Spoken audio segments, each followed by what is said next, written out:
Captain Tejinder Singh has not set foot on dry land in more than 7 months. He is not sure when he will go home. Singh is among tens of thousands of ship workers stuck at sea as the coronavirus spreads on land. He said sailors like him are not valued. He added, "We are forgotten." Singh and most of his 20-person crew have traveled from India to the United States, then on to China. He spoke to the Reuters news service from the Pacific Ocean as his ship now heads to Australia. They are among about 100,000 ship workers stuck at sea, says the International Chamber of Shipping, or ICS. Many sailors have been on their boats much longer than their usual 3 to 9 month work periods. Another 100,000 workers are stuck on land and unable to work and earn a living.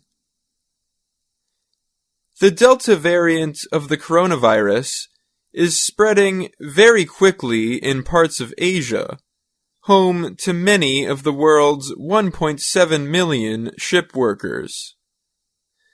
That has led many countries to restrict land access to visiting workers. Some workers have even been barred from medical treatment. The ICS estimates that just 2.5% of ship workers have been vaccinated.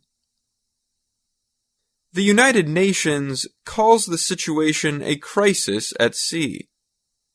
The organization says governments should consider commercial sailors essential workers. Ships deliver around 90% of the world's trade. The crisis threatens worldwide supply for everything from oil and metal to food and electronics. Guy Platten is the head of the ICS. He said more than 1/3 of the world's ship workers are from India and the Philippines. Those countries are recovering from terrible waves of COVID-19.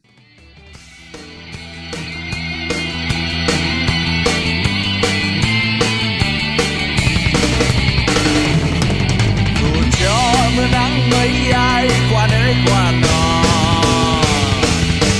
nhậu cho tiêu hết mấy chai qua nơi qua nọ, bó kè mà nghiêng ngặt là họ. Không ai trông chiều, không ai trông chiều, ơi ồ nào ơi. Không ai trông chiều, không ai trông chiều, ơi ồ nào.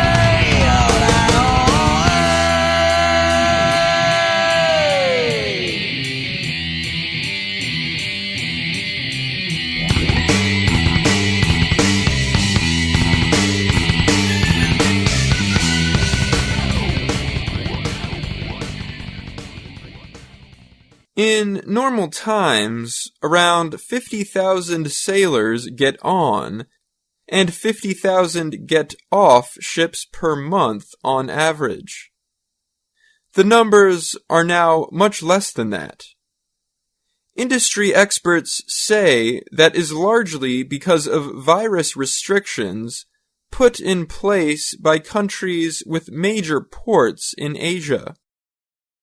Nations like South Korea, Taiwan, and China require testing for workers who come from or have visited certain countries.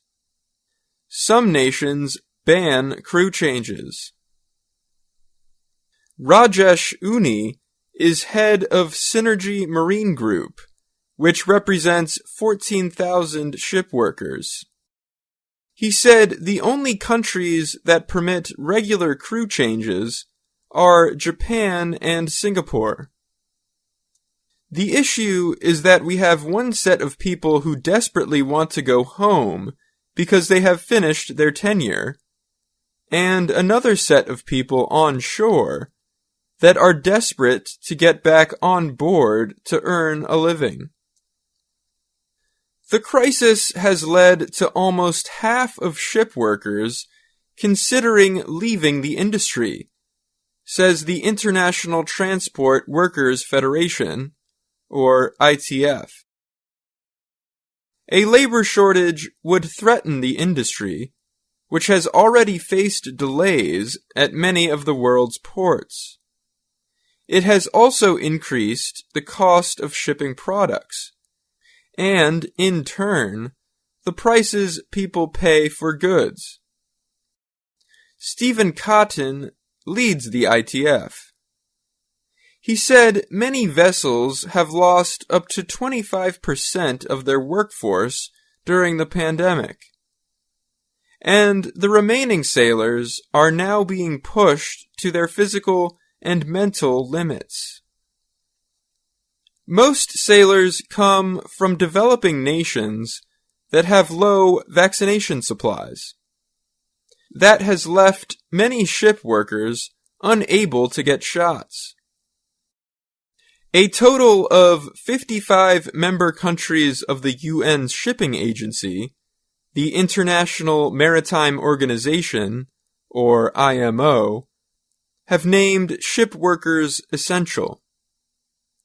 David Hammond is the head of the organization Human Rights at Sea. He said being considered essential permits the workers to travel more easily and return to their homes. It also gives them better access to vaccines. The ICF's Platten said governments with large vaccine supplies have a moral responsibility towards ship workers. They must follow the lead of the US and the Netherlands and vaccinate non-native crews delivering goods to their ports, he added. I'm Dan Novak.